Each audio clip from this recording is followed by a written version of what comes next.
Welcome to my channel Phi Concepts CHM. This is the sixth part of conduction in semiconductors, where we'll see about carrier lifetime, recombination centers, carrier lifetime.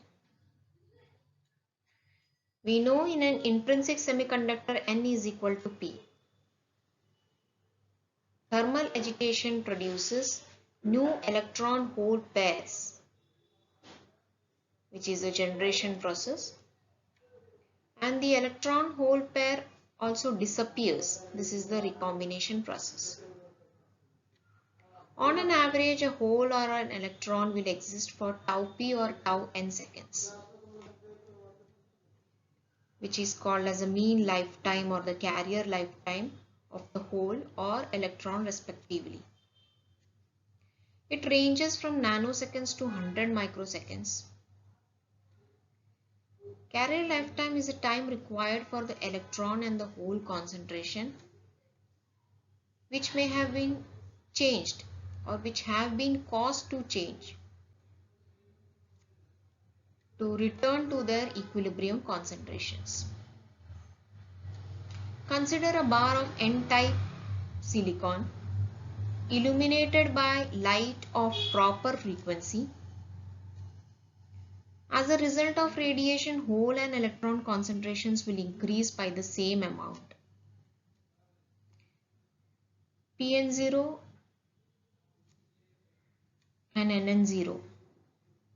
They are the equilibrium concentration of holes and electrons respectively in the N-type semiconductor.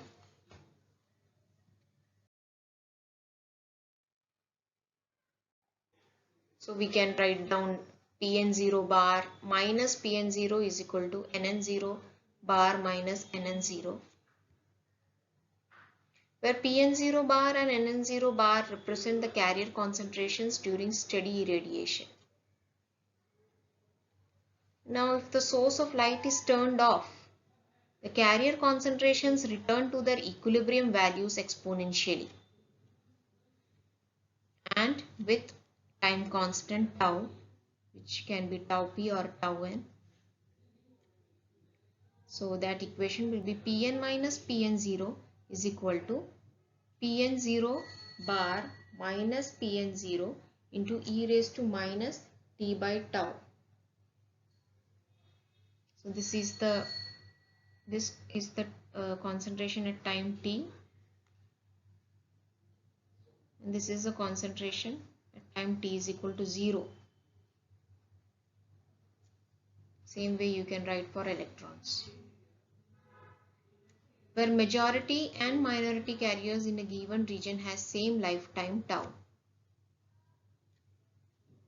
For holes from this equation,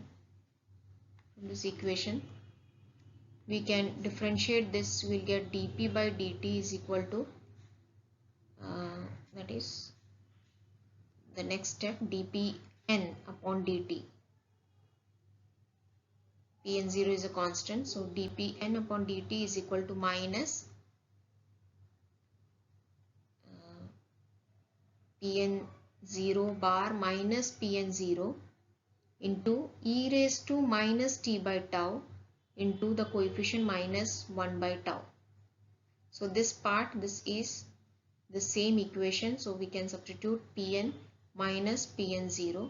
So that is substituted here, we get minus of Pn0 bar minus Pn0 divided by tau.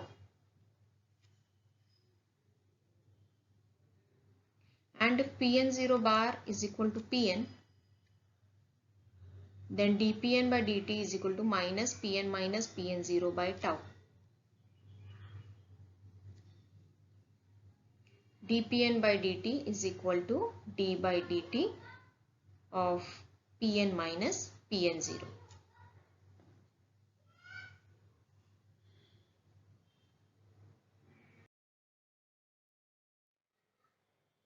Similarly, for electrons, we can write the same equation, same type of equation.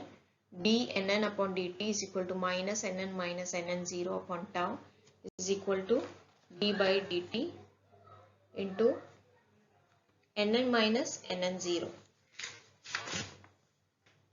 where Pn minus Pn0 and Nn minus N0 they are the injected or the excess carrier density.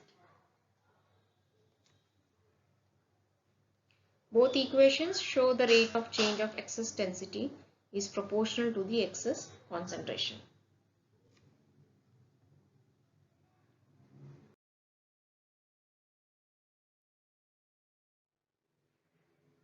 Next is recombination centers. The holes and the electrons recombine through the recombination centers.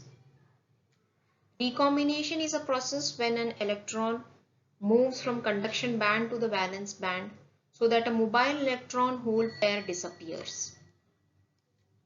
Momentum is zero after recombination. So to satisfy the conservation law, it is required that initially the electron and the hole should have equal and opposite momenta. So this requirement is very stringent and hence recombination by such direct encounter is very low.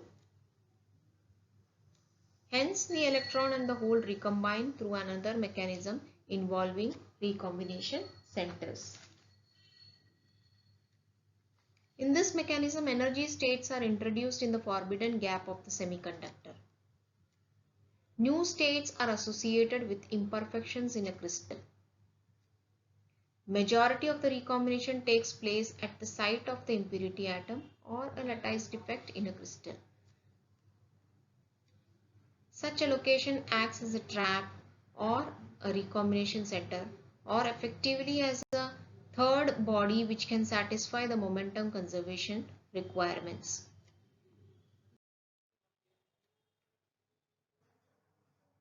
Figure shows a trap located approximately at the center of the forbidden gap. This is the trap or the energy level introduced. Electron moves from the conduction band into the trap.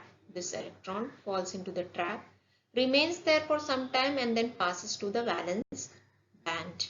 That is, it falls into this hole.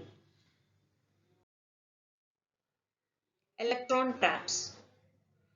These are the levels having energies approaching conduction band energies.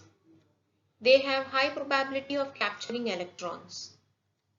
It's the same diagram that we had seen in the previous slide. Hole capture.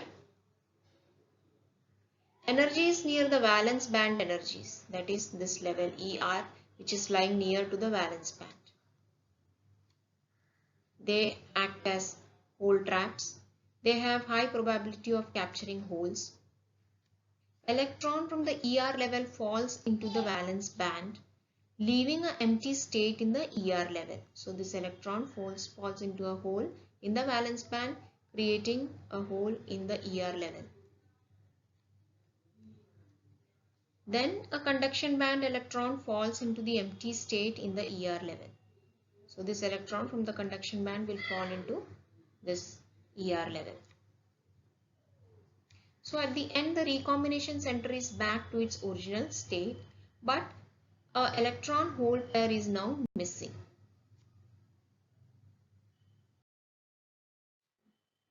Thank you for watching this video.